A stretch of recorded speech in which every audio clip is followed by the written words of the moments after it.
London is ablaze again after all the troubles of the weekend. Groups of youths are clashing with police in several parts of the city tonight and more buildings are on fire. It follows unrest after the weekend when a man was shot dead by police. Let's get the latest. Cross to RT's Ivor Bennett, who's in the British capital. Ivor, evening again. Now, when I spoke to you last hour, we weren't talking about what was happening in Peckham in South London, because that seems to be a new development now. First of all, we've seen the trouble in the northeast earlier on, then it went down to Lewisham, now it's gone to nearby Peckham. What can you tell us? Well, as you say, another night of violence seems to be erupting here in London just since we last spoke, just in the last hour. Another area, Peckham, that was previously unscathed, has now been swept up in all of this and been affected in what is now widespread looting, rioting and violence in both North and South London. So the latest area to be affected is Peckham, that's in South London. The latest pictures showed a building that's been set on fire on the main high street there, huge flames coming out the side of it. The police there, and also in Lewisham, which was another area in South London that's been affected tonight, with cars being set on fire there. In both areas, riot police are trying to secure the area so fire engines and the fire services can go in to try and put out these flames. They haven't been able to until now because it simply isn't safe for them to go into. What the police are doing actually, it seems to be a game of cat and mouse they're playing with the rioters. Helicopter pictures show them charging down the main thoroughfare, both in Lewisham and Peckham, and the rioters actually scattering through the side streets. They then regroup and charge themselves at the police, this time hurling missiles at them. And the latest pictures in Lewisham actually showed the latest ground that the rioters and the youths gained. That contained a parked car that was left there by an unwitting member of the public, clearly. They smashed the windows, unceremoniously set it on fire, just like that. And so this is people's livelihoods and possessions just going up in flames, really, in what is indiscriminate violence, really.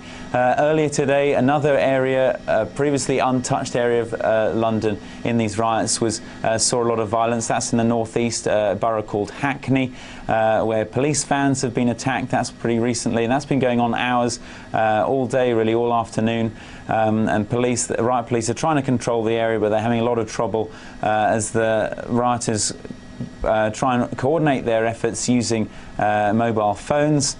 And just today alone, actually, the police have made over 215 arrests and have had to bring in over 300 more police officers from external units from outside of the capital city. That is just how serious this situation is. And Ivor, if you just wind this back to the beginning of the weekend, it all started, didn't it, when a peaceful protest got out of hand. The peaceful protest was over the fatal shooting by police of a gentleman called Mark Duggan, a 29-year-old. But is that what's being blamed for this ongoing trouble?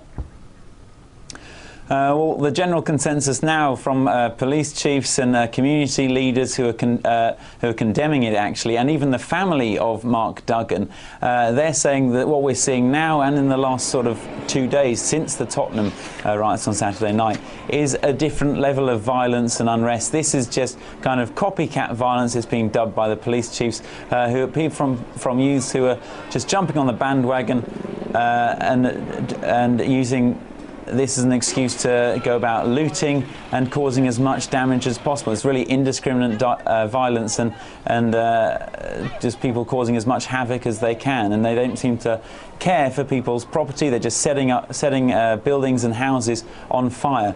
So on Saturday night it was a peaceful process that got out of hand and escalated into violence over the shooting of Mark Duggan.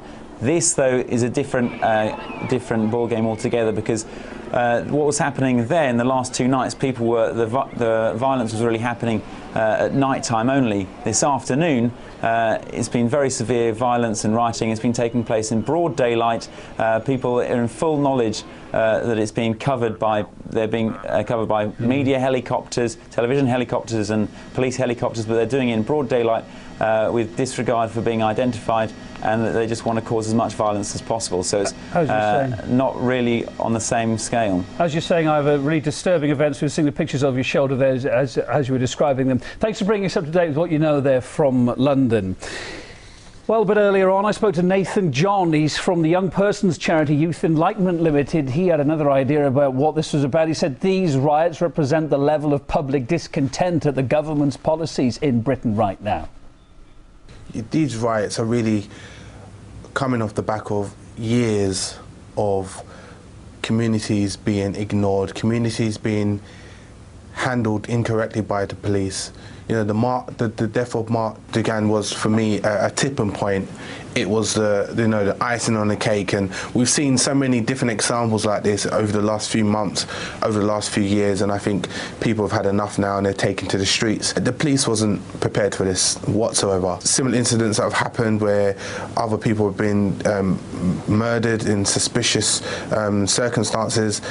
Nothing happened, and I think they just expected this to be another time where nothing was going to happen, but unfortunately something has happened, and it's spreading through our capital, and it's going to continue to spread because there's a lot of hatred, there's a lot of tension that's been building up.